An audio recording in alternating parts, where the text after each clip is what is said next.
guys, Bibibab here. We're back for another Hero Spotlight and this time, kikilalanin natin ang nag-iisang butanding sa Honor of Kings. Walang iba kundi si Master Zhuangzi.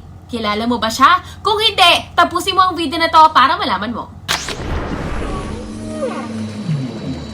The butterfly is me, and I am the butterfly. Passive skill, Nature's Will. Nagkakaroon ng immunity to crowd control effect si Zhuangzi at meron din siyang movement speed boost, meron din itong damage reduction.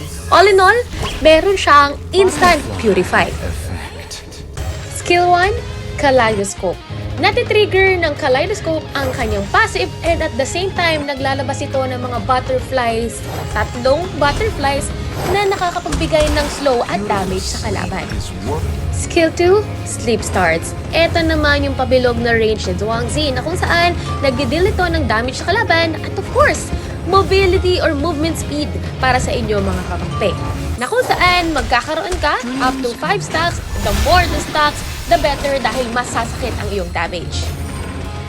At ang kanyang ultimate butterfly effect. Natatanggal ang mga CC plus magkakaroon ng shield ang iyong mga kakampi so long as nandoon sila sa range. Alam kong yung itlog yung nasa isip mo. Pero tama ka. Ganun nga yung skill set na meron siya dito.